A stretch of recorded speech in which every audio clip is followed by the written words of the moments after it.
দর্শক আসসালামু আলাইকুম। আমরা এই মুহূর্তে রয়েছি এয়ারপোর্ট এলাকা থেকে। দর্শক আমরা দেখতে পাচ্ছি এখানে সাধারণ আনসাররা হাজারো আনসাররা কিন্তু এখানে ঢল রয়েছে। আমরা দেখতে পাচ্ছি তাদের একটা কর্মসূচি নিয়ে তারা একটি আন্দোলন কিন্তু এখানে করছে। আমরা সরাসরি কথা বলবো সেই যে আনসার যে সদস্য রয়েছে যে কর্মসূচির এই মুহূর্তে দায়িত্ব পালন করছে, আমরা একটু তার সাথে কথা বলবো যে আসলে তারা কি দাবিতে এই আন্দোলনটি করছে। আমরা একটু সরাসরি কথা বলবো এবং তার পরিচয়টি জানবো, সে কোথা থেকে এসেছে বা তার বর্তমান পরিচয় কি এবং তাদের দাবিটি কি, এই বিষয় নিয়ে আমরা একটু বিস্তারিত জানবো। তো কেমন আছেন? আসসালামু আলাইকুম। আমি স্যার এপিসি মোহাম্মদ শফিকুল ইসলাম। সারা মানব তখন আমাদের ডিজি মহোদয় স্যার আমাদের ডাকেন যে তোমরা 15-20 জন লোক হেডকোয়ার্টারে আসো। আমরা তখন 19 জন গিয়েছি। 19 জন যাওয়ার পরে একটা কমিটি গঠন হয়েছে। এর মধ্য থেকে বলতেছে তোমরা 5 জন আসো। 5 জন এসে এই 5 জন সমন্বয়ক হিসাবে সারা বাংলাদেশে তোমরা সব জায়গায় ভালো মন্দ কথাবার্তা আদান প্রদান করবে। যাই হোক, আমরা এরপরে 11 তারিখ যাওয়ার পরে আমরা তাদের বললাম, স্যার আমাদের চাকরি জাতীয়করণ করা হোক, আমাদের এক দাবি আমরা এটাই, তাছাড়া আমাদের আর কোনো চাওয়া পাওয়া নেই। স্যার আপনি আমাদের মহাপরিচালক, আপনি আমাদের গার্ডিয়ান, আপনি আমাদের পিতামাতা। যেহেতু এখন আপনার অধীনে আমরা, আপনার দ্বারা আমরা 70,000 লোক সারা বাংলাদেশে আমার স্মার্ট কার্ডধারী চাকরিজীবী আছি, যাদের একটা স্থায়ী ঠিকানা আছে। 2012 সালের পর থেকে এই স্মার্ট কার্ড তৈরি হয়। স্মার্ট কার্ডধারী সারা বাংলাদেশে আনসার আছেন। 99,000 সামথিং দেখাইছেন, কিন্তু 99,000-এর মধ্যে দিয়ে আপনার কোনো ভাই আমার ট্রেনিং করে আর চাকরিতেই আসেন নাই। উনি বিভিন্ন বাহিনীতে চাকরিতে গিয়ে ঢুকছেন এবং কেউ মারা গেছেন, কেউ বিদেশে গেছেন, কেউ হয়তোবা ডিপার্টমেন্টে এসে বিভিন্ন অপকর্ম করছে। বিভিন্ন অপকর্ম জন্য তারা স্থায়ীভাবে এই ডিপার্টমেন্ট থেকে পরিত্যক্ত করছে। আমাদের ভাষা তাদের ব্ল্যাক লিস্ট, চিরদিনের জন্য ব্ল্যাক লিস্ট। এইসব লোকজন কার্ডশিট দিয়ে বাদ দিয়ে আমাদের 69,000 এই সরকারি আমরা এই লোকজন আমরা অবহেলিত। স্যার আমাদের জাতীয়করণ, আমাদের একদম, আমরা কোনো রাজনীতির জন্য মাঠে নামিনি। আমরা আমাদের ন্যায্য অধিকার, ন্যায্য দাবি নিয়ে আমরা মাঠে নামছি। আমাদের এক দফা এক দাবি, আমাদের চাকরি জাতীয়করণ করা হোক। এর বললো তাহলে আমরা সারা বাংলাদেশ একটা হিসাব নিকাশ সময় দাও। আমরা বললাম স্যার আপনার 3 দিন 72 ঘন্টা সময় দেওয়া হলো।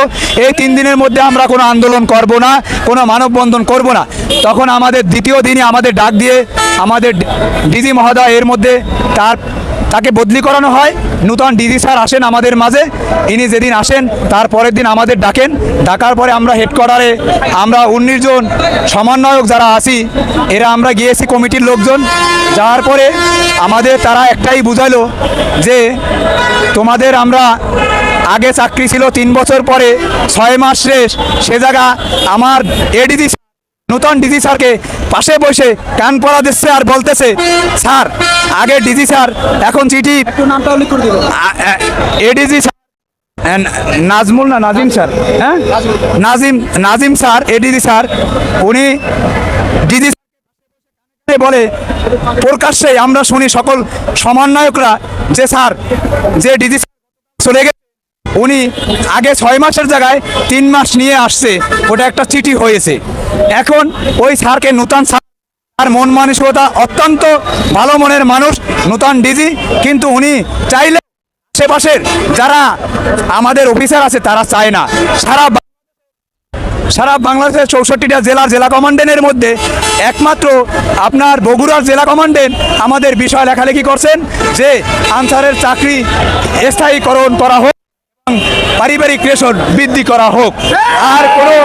আর কোনো জেলা কমান্ডেন্ট আমাদের বিষয় নিয়ে লেখে নাই, কারণ জেলা কমান্ডেন্টরা আমাদের দিয়ে পোস্টিং করাইলে টাকার বিনিময়ে সিসি করেন, পোস্টিং দেন, তাদের ওই বাণিজ্য থাকবে না আমরা যদি স্থায়ীকরণ করা হয়। এজন্য আমাদের মিথ্যা আশ্বাস দিয়ে এ পর্যন্ত ঘুরাইতেছে তোমাদের চাকরি স্থায়ীকরণ করা হবে, সময় লাগবে, জাতীয়করণ করা হবে, সময় লাগবে। তোমাদের স্বরাষ্ট্র মন্ত্রণালয় যাবে, অর্থ মন্ত্রণালয় যাবে, জনপ্রশাসন মন্ত্রণালয় যাবে, প্রধান উপদেষ্টার কাছে যাবে। এইভাবে বিভিন্ন অজুহাত দেখায়ে আমাদের ভুলভাল বুঝিয়ে আজকে 55 বছর যাবৎ আমাদের এই অবহেলিত আনসারদের নির্যাতিত করতে করতে আমাদের এই পর্যন্ত নিয়ে আসছে। আমাদের প্রত্যেক মাসে প্রত্যেক সংস্থা থেকে 20% টাকা কেটে নেয়, তাতে বছরে প্রায় 1,000 কোটি টাকা আসে। এই টাকা আমাদের ভাবে আমাদের অর্থ মন্ত্রণালয় জানে না, সরকারের খাদে এই টাকা পৌঁছে না। এই টাকা পয়সা আমাদের ডিপার্টমেন্টের অফিসাররা লুটপাট করে খায় বলায়। আমাদের এই অবহেলিত সাধারণ আনসার আমরা আজকে বুক ফুলে কোনো প্রকার কথা বলতে পারি না। আমাদের পায়ের নিচে মাটি নেই। পুলিশের সাথে সকল বাহিনীর সাথে আমরা যৌথভাবে কাজ করে আসছি, কিন্তু এই অস্থায়ী সরকার যখন আপনার বাংলাদেশে আসেন তখন বাংলাদেশে স্টুডেন্টের সাথে কাঁধে কাঁধ মিলিয়ে আমরা সাধারণ আনসাররা রোড ঘাট সকল জায়গা নিরাপত্তা দিয়ে জোরপূর্বকভাবে আমরা দেশে এখনো লেগে আছি এবং থাকবো। কিন্তু আমাদের দাবি একটাই দাবি, আমাদের জাতীয়করণ করতে হবে, না আমরা কর্মবিরতি দিয়েছি সারা বাংলাদেশ। কারণ বিগত দিনে আজকে 55 বছর যাবৎ আমরা অপেক্ষা করে আসছি, এর কোনো সুরাহ ভালো রেজাল্ট কোনো জেলা কমান্ডেন্ট কোনো ডিজি মহোদয় দেননি। আমাদের বর্তমান অস্থায়ী সরকার প্রধান উপদেষ্টা ডক্টর ইউনূস স্যার যথেষ্ট আন্তরিক, কিন্তু ওনার কাছে পর্যন্ত আমরা যাই পৌঁছাইতে পারিনি। আমাদের ডিপার্টমেন্টের অফিসাররা আমাদের নিয়ে যায় না এবং আমরা কোনো সহযোগিতা পাই না। কিন্তু আমাদের ডিজি মহোদয় স্যার আমাদের যথেষ্ট আন্তরিক, উনি আমাদের নিয়ে যাওয়ার চেষ্টা করে, কিন্তু আশেপাশে ডিডিজি ফখরুল স্যার এবং এডিজি স্যার তারা আমাদের ভালো চায় না। আমার ডিজি মহোদয় স্যারের কানে কানে বিভিন্ন কথাবার্তা বলে, ডিজি স্যার যখন কথা বলতে চায় তখনকার পাশ থেকে উস্কানিমূলক কথা বলে যায়, যাতে আমাদের কোনো একটা লক্ষ্যমাত্রা দিয়ে আমরা পৌঁছাতে না পারি। এবং আমি সারা বাংলাদেশের সমন্বয়কের মধ্যে একজন, আমাকে আমার ডিডি মনিটরিং হুমকি স্বরূপ কথা বলছে যে তুমি শালা লিডার হয়ে গেছো, হ্যাঁ তুমি মাস্তান, তুমি লিড দাও, আমাকে এই ধরনের হুমকি স্বরূপ প্রশ্ন, এই কথা কি বলেছে আপনার? ডিডি মনিটরিং আমাদের ডিপার্টমেন্টে গোয়েন্দা সংস্থার ডিডি, যে সবকিছু ডিজি মহোদয় স্যারের সাথে আদান প্রদান করেন, উনি এই ধরনের হুমকি দেয়। সেদিন আমি যখন জানতে চাইলাম আপনারা আমাদের 1 লক্ষ লোক দেখা আনসার 1 লক্ষ স্মার্ট কার্ড দাঁড়ি আনসার আমরা নেই, কারণ আপনারা ট্রেনিং করাইছেন আর হিসাব দেখাইছেন। প্রত্যেক বছরে 2টা করে নিয়োগ দেয়, 2টা নিয়োগ দিয়ে 4 লাখ 5 লাখ 6 লাখ টাকা করে কিন্তু আনসারের কাছ থেকে টাকা নিয়ে প্রত্যেক বছরে নিয়োগ দিয়ে আমাদের জনসংখ্যা বৃদ্ধি দেখিয়ে সরকারের কাছে আমাদের কোনো উপস্থাপন করে না। আমাদের চাকরি জাতীয়করণ তারা করতে চায় না, তাইলে তাদের এই ব্যবসা বাণিজ্য নষ্ট হয়ে যাবে বিধায় তারা আমাদের এই সুমঙ্গল চায় না। ডিডি মনিটরিং সাইফুজ্জামান স্যার উনি আমাকে তার রুমে নিয়ে আমাকে চার্জ করেছে। আমার 19 সমন্বয়কের ভিতরে তাদের মধ্যে আমার এই শালা বাইনচোদ বলে গালাগালি করছে, কিন্তু আমরা তার রুমে ঢোকার আগে আমাদের মোবাইল সিজ করে ফেলাইছে। মোবাইল নিয়ে যাইলে আমরা তা ভিডিও সহকারে রেকর্ডিং সহকারে সব কিছু আজকে আমরা মিডিয়ার কাছে তুলে ধরতে পারতাম, কিন্তু মোবাইল না নেওয়া যাওয়ার কারণে আমার 19 সমন্বয়কের মধ্যে তারা তো আর মিথ্যা কেউ বলবে না।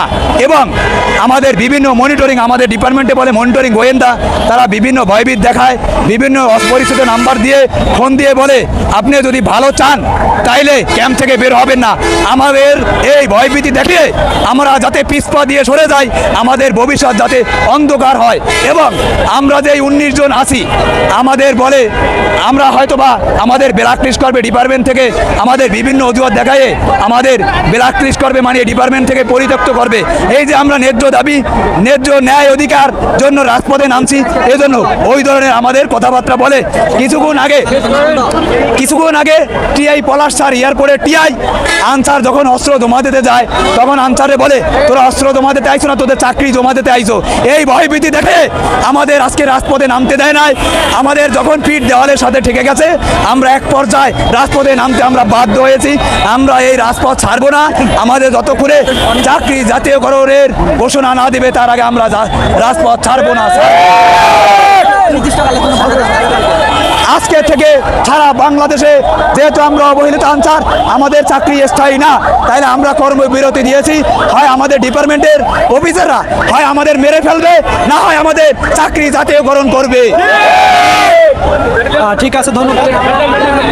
দর্শক, আপনারা দেখেছেন এই যে আনসার সদস্য যারা রয়েছে তারা কিন্তু বিভিন্ন সময় যখন নির্বাচনকালীন ডিউটি চলে, তারা কিন্তু আমাদের গ্রাম ভিত্তিক একেবারে গ্রাম পর্যায়ে কিন্তু তারা ডিউটি পালন করে। এবং দেখা যাচ্ছে যখন পূজার সময় তখন যারা ডিউটি থাকে, আমরা বিশেষ করে দেখেছি, আমরা সব সময় দেখতে পাচ্ছি যারা গ্রাম ভিত্তিক যে আনসার সদস্যগুলো রয়েছে তারা কিন্তু ডিউটির সময় কিন্তু তারা পূজার সময় ডিউটি করে এবং বিভিন্ন জায়গায় কিন্তু কর্মক্ষেত্রে তারা কিন্তু ডিউটি পালন করে। কিন্তু আনসার সদস্যরা কিন্তু আইন শৃঙ্খলা বাহিনী কিন্তু তারা কিন্তু অসাধারণ ভূমিকা তারা পালন করছে। তো দর্শক, আপনারা সবাই ভিডিওটি বেশি বেশি শেয়ার করবেন এবং যারা এই মুহূর্তে যারা সমন্বয়ক যারা রয়েছে এবং শিক্ষার্থীরা যারা রয়েছে এবং যারা এই মুহূর্তে দায়িত্বগত অবস্থায় রয়েছেন, তারা কিন্তু অবশ্যই বিষয়টি তাদের নজরে কিন্তু যাতে পৌঁছায়, তা আপনারা বেশি বেশি সবাই ভিডিওটি শেয়ার করবেন। এবং সবার কাছে রিকোয়েস্ট থাকবে, আপনার মূল্যবান মতামত কিন্তু কমেন্ট বক্সে অবশ্যই জানাবেন। আমরা সরাসরি এই মুহূর্তে রয়েছি এয়ারপোর্ট এলাকা থেকে। দর্শক, আপনাদের সাথে সঙ্গতি ছিল আনসার সদস্য যারা এই মুহূর্তে কর্মসূচি নিয়ে রয়েছে। দর্শক, আশা করছি সবাই ভিডিওটি বেশি বেশি শেয়ার করবেন। ধন্যবাদ জানাই সবাইকে বিদায় নিচ্ছি আজকের মতো। আল্লাহ।